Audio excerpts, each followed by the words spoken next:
Hello and welcome everybody back to my Kerbal Space Program NASA series. Been a while, but kind of at a better place right now as far as time and scheduling goes.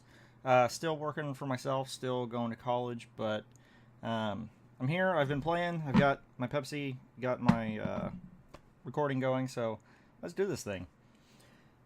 Really, I was trying to scrounge off what little uncovered science I had not previously picked up. So I went back to the Cacteye Telescope and bounced back and started doing a bunch of observations. I had completely spaced that I already installed the second generation wide field camera processor. So I'm actually not going to be able to get a shuttle mission. There's really be no point in servicing this thing with the shuttle at this stage. So it's just going to be kind of existing as is for now. And we'll just kind of wing it from here. It's going to be quite a ways until I actually have more processors unlocked for the telescope. I may service that with the space shuttle. I may send VentureStar up. I haven't decided yet. I'd really like to finish it up with the space shuttle. Just I guess I could think of it in the terms of the shuttle is being refit for its last mission, while the VentureStar is out being awesome and doing its thing and showing why it's so much better than the space shuttle with its quick turnaround. But as you can see, I was able to get like over 350 science out of that telescope that I'd previously missed. Still not enough because I've just got these final 4,000 point tiers left open. I don't really need all of them, but I'd very much like to get them all finished out so I could have 100% completion on this playthrough. Stability has become an issue, and so that's actually forcing me to do a lot of soul searching, and I've had to kind of axe a lot of my more pie-in-the-sky dreams. Infernal Robotics has completely given up the ghost. I can't bring up the parts editor to make the joints animate, which means if I do service the telescope with the space shuttle, I'm going to have to ditch the robotic arm that I've built and just catch it with the docking port. But the biggest thing is that when I'm switching between multiple units and vehicles, I'm getting a lot of crashes lately. So this right here is kind of my way of alleviating a lot of that. This is a pack of 4 long-range communication satellites I'm going to send to Duna when the next transfer window opens. This next transfer window is going to be a very busy one. We're going to be kicking this entire constellation of communication satellites out there. We're going to be sending the HAB, the Duna Ascent Vehicle. We're going to be sending basically everything but our Kerbals to Duna in this next transfer window. I'm really trying to get this series wrapped up. I want to get it done quickly, but I don't want to completely rush it because everybody's off having fun playing in Unity 5, and I've only been able to kind of mess around with it a little bit because while this series is left uncompleted, I kind of feel like I'm blowing it off if I'm playing in the newest version of Kerbal. So I've really only had limited experience playing that. So we're gonna really buckle down and get this over, but still kind of treat it, how it deserves. Because I've been looking forward to this for so long, and I don't want to just get burned out and rush it, and just say that's good enough. So. Unfortunately, it's been so long since I've played. You may notice there's actually no audio. I didn't notice that on Fraps I had unclicked record Windows 7 audio. So this entire episode is going to be pretty much the silent movie edition with just me blathering all over it. I've hence scolded the monkey that was in charge of that, which was myself, and fixed that issue. So all the other stuff I've been recording has sound, but this entire episode is going to be no ambient noise, but my dulcet tones. And just to kind of do a quick breakdown of how this is supposed to work, I'm arming the long-range relay on that satellite and arming its extendable antenna, just to let me know that's the one that's going to be talking to Kerbin for the majority of the trip. I'm going to put it into a phased orbit. Hopefully, I don't think I'm going to go geosync. That's just a lot of hassle, so... but I'm going to try to get everything in kind of a phased orbit, so I've got a nice 100% four-way coverage of Duna at all times. I could probably do it with 3 satellites, but 4 just gives me extra redundancy. And extra opportunity for me to break something. So finally, we have the inaugural flight of the VentureStar, the much teased and built up star of this latter back end of the series. It's a much easier ship to fly than the space shuttle. Obviously, you can tell right away. I just light the burners and go. It's a little harder to get tracked onto the 90-degree bearing, but a little bit of fancy flying before it gets going too fast can usually alleviate that pretty well. And I was actually surprised. I needed a full throttle launch on this one. Normally I'm launching at like a quarter to half throttle if this thing's empty, because it's got so much thrust. But this thing hauls. So with the huge heavy payload I've got on board, which I'm not going to try and dance around and make it sound all mysterious, it's just a big honkin' fuel tank to refuel Hermes. This is the first stage Hermes resupply mission. And so basically the primary thing I want to get done is fuel, take all the waste products out, and restore what life support things I can. The next mission is going to be what really tops everything off. And then VentureStar can get, to doing cool stuff like satellite deployments and captures. I really think I'd like to bring a satellite back, just to say that I did. And I have learned I'm starting to launch into sunrise now, so that most of my docking maneuvers and everything is done during the day, so you're not staring at a black blob. Because I've noticed once Lightworks gets done compressing everything into the format I want, it tends to kind of make the night scenes really hard to watch. So hopefully this episode kind of goes a long way towards alleviating that. Unfortunately, we're just doing it without sound. Oh, let's see. There's a couple other things. I may have mentioned completely redesigned my entire Constellation equipment package. I have a new Duna ascent vehicle, two new rovers that have much lower center of gravity. I loved the designs I had previously, but they're just so top heavy and they were so massive. These are going to be much cheaper to send to Duna. They themselves are the same price as my bigger rovers, but I need a lot less rocket to get them there. To punt both those things into orbit together was a really big hassle. And these, they still don't look great when they're paired together in the fairing, but it's definitely a lot less awkward than what I had previously had. And they weigh less, so I don't need as many parachutes to slow them down, which, once again, that's artistic license. Mars does not have a thick enough atmosphere for parachutes alone, but Duna kind of lets you get away with it. And trying to come up with a powered descent for landers. I know I did that on the moon, but it's just a bunch of hassle I don't want to mess with right now. So, and this is the phase where we kick into 4x time acceleration, just because it's a lot of long, boring rendezvous and docking stuff. And this was in OpenGL, so I was getting like 9 frames a second. When you speed it up to 36 frames a second, 4x time acceleration, it almost looks halfway decent. But oh, this was a pain. You can see I burned pretty much all my tanks out just trying to get up to Hermes. So I ended up keeping a little bit out of those orange tanks, but not as much as I thought I'd need to get it back. Doing all of this on RCS practically. Just occasionally I'd get a little impatient and kick on the main engines. Just chasing this thing around. So what's going to happen in the upcoming episodes? I'm going to show the testing process I've got for my new Constellation package. The HAB is going to be a pre-built unit. I was wanting to do some on-the-ground assembly work, but Kerbal Space Program, even with Kerbal Attachment System and Infernal Robotics, and as I said, Infernal Robotics is completely broken at this stage, so I'm really that's out. It really doesn't. It's not ideal, and it doesn't really handle that very well. And as I was saying, when I have to switch between different ships, that causes a ton of crashes.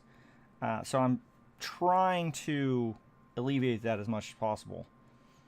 Going back to those communication satellites, what I was finding is in order to keep remote tech communication, I would have to have one of my long-range relays orbiting Kerbin directly point itself at the vessel I was operating.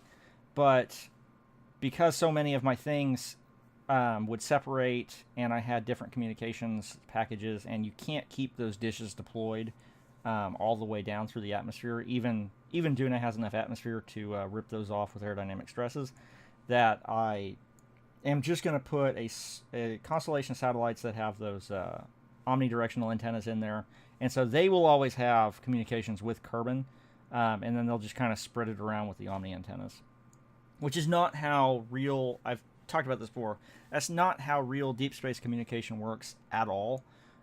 Typically, the smaller antennas are just lower bit rate, and so they'll take like a low gain antenna will get like a direction from Earth saying, hey, turn on the high gain, and the high gain is the actual directional antenna, which will point itself directly at Earth and that's how say Curiosity and all our other rovers have sent back those wonderful high-res pictures through the high gain antenna system. Remote tech doesn't quite model that, but it's not so much here for realism as I just like the challenge it poses. I like setting up communications networks, but it's just for my purposes, the way I was trying to run my Constellation mission and all my testings on the sandbox file. It was just crash after crash after crash because I'd have to separate my original concept, and this I'll just go into the whole thing. The original concept for my for the Duna ascent vehicle was I actually had a transfer vehicle that was itself a communication satellite, and so long as it and the ascent vehicle were still attached, everything was peachy because it was all one unit. But once it split, I had the long-range relay orbiting Kerbin, those polar long-range satellites that I put in there that many episodes ago. They were pointed for active vessel, and they would, when I switched to the ascent vehicle that actually had to make the landing after reestablishing the communication satellite back in orbit, I would have to bounce back to Kerbin to point that satellite at the part that had deployed the Duna ascent vehicle. And every time I go into the tracking station at that point, it would just fall flat on its face and crash. So this is going to be, I'm just going to do what I've done around Minmus and the moon. I'm just going to set up a communications network, and I'm going to have full coverage with the omnidirectional antennas. Really not talking a whole lot about what's actually happening on screen because it's just not all that fascinating. It's interesting as the first flight for my for VentureStar, but beyond that, it's literally just making a grocery run for the Hermes. After backing away, got to make sure I have everything balanced out. I don't think it would make a huge difference because this SSTO, just the body and the wings together, makes so much lift. But better safe than sorry. So just going to run clicking balance on everything. And since I undocked, I have to do the quick save, quick load thing.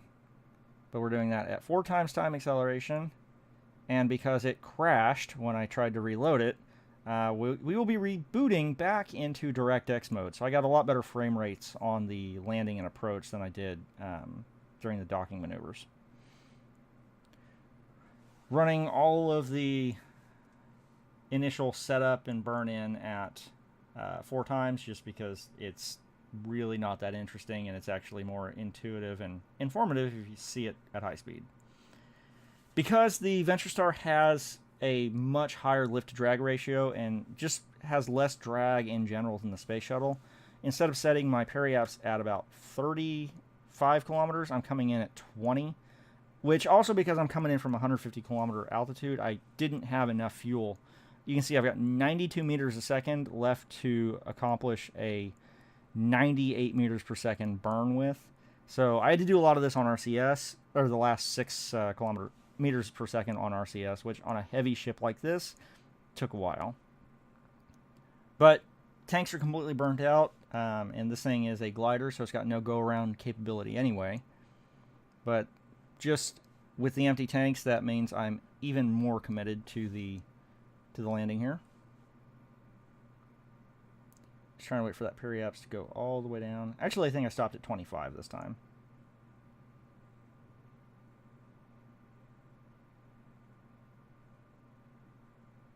Yeah. Oh, I ran into a bug here. The throttle was actually controlling the RCS, and you can see me kind of hitting the throttle and verifying that that's happening. I have no idea how that happened, but it was interesting nonetheless.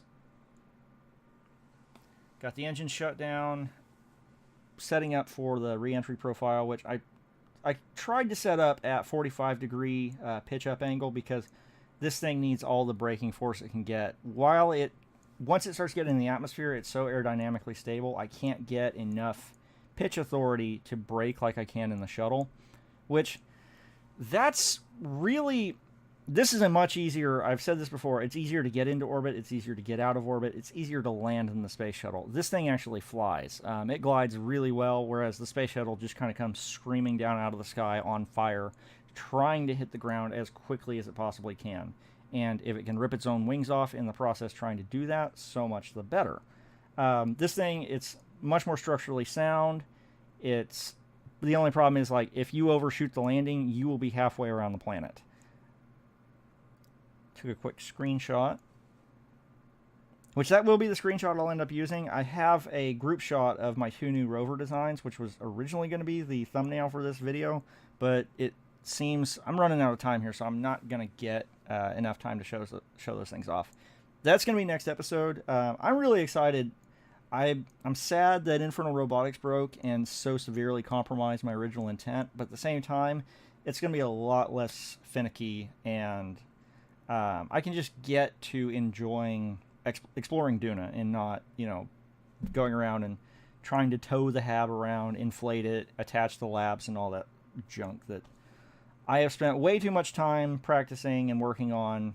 And so I think it was just stubbornness that made me sad to see that go, because once I started playing with my new equipment and doing like test deployments with more powerful engines on Kerbin, it's a lot more enjoyable experience. It's not quite so make me want to tear my hair out. And once again, the aerodynamics of this thing require me to just really pull back on that periaps. And even then, you can see it's still extending out because this thing's in a stable flight regime at this stage, and I can't actually pitch high enough to get more than. Once I pitch high enough, I actually start gaining altitude, and that extends the flight path marker out even more. Normally in the space shuttle, I'd be about 1,400 meters per second at this stage. Even if I were coming in from, say, 150 kilometers instead of my normal 90 to 100. So this thing's definitely a much better flyer, which can be a good and bad thing. I was kind of hoping I'd have some sort of crew report I could take, but no, I've tapped that out a long time ago.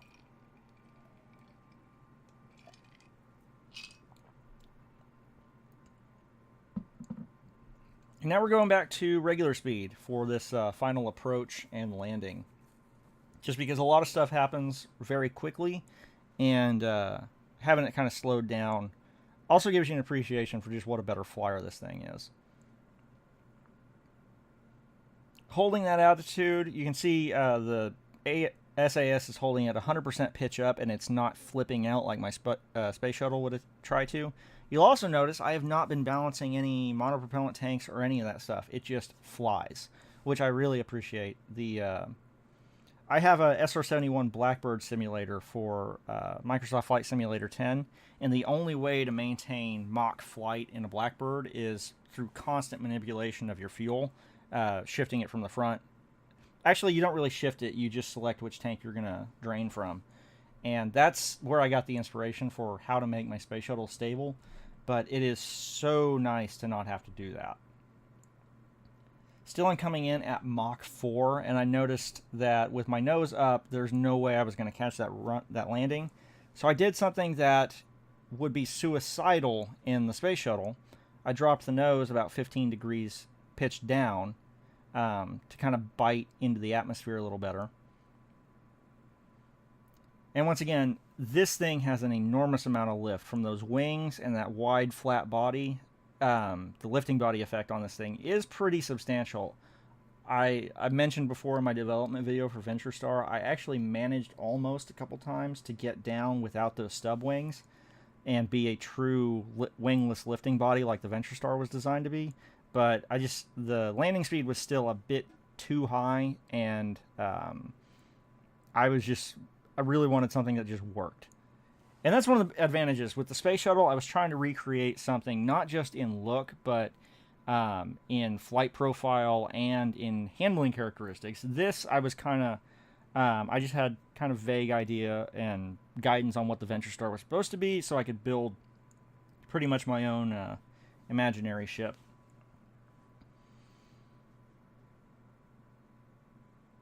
Which I still think this is the largest flying machine I've ever built in this game. Largest successful one. I've tried building things that look like commercial airliners, but like I said, this is a very ancient alpha copy, and the only parts I had back then for these old copies are from B9 Aerospace, and some of those large cockpits are so heavy that in order to get anything resembling a somewhat sane aircraft, something that'll handle, you end up having your wings shoved way far forward, which I really don't appreciate. I could probably mess around with it a bit more. I'm going to deploy a long-range, or basically the Deep Space Network. I'm going to be setting up some long-range antennas on the surface of Kerbin. They will talk to the global network via omnidirectionals, but they're gonna have those long range antennas pointed directly at Duna. Just for extra redundancy, communications blackout is probably the biggest problem I was running into in my sandbox save, because I didn't take the time to set up a communication network in that one, and really came to regret that. So going to be covering all the bases when it comes to comms networks. I would like to build a large aircraft to go land and hand deliver these to different spots on the planet. If I can't get something that flies the way I like and can actually do a rough field landing, I'm just going to put them on suborbital launches and, punt them over. Coming in a lot shallower, trying to bring that speed down to 200 meters a second with the speed brakes. Trying to, you notice, lining up the localizer as usual. I'm still a little far right. Slowing it down a bit more. Coming left. I feel I've actually gotten a lot better than these. I've been playing in what free time I can have when I'm tired of wrestling with the technical issues in Kerbal Space Program. I've been playing a lot of flight sims and getting a lot better at just the day-to-day flying. You notice I took the 2 aircraft off the tarmac. More cause for technical issues, and so they looked cool parked on the runway, but they were just causing problems, so they had to go. Keep having to swap my hand away from the brakes because I wanted to slow down. I didn't want to run out of runway, but I also didn't want to drastically improve or increase my rate of descent, because that was a very nice landing attitude that the SAS was holding me at. Very low drama landing. I'm so happy with the way this thing turned out. So this is my first video in a while. I probably repeated myself like 6 or 7 times, but safe end to our first VentureStar mission. We are going to continue with the development of Constellation. We still have that Voyager 2 flyby, which is going to happen while the while the constellation package is en route to Duna, so that'll be fun. That thing's been in on its way to Joule for quite a while, so I'm kind of curious how much science I'm actually going to get from that. So, but thanks everybody for watching. Stay tuned. I'm not going to commit to a schedule, but we're going to be getting some more videos out. So thanks a lot.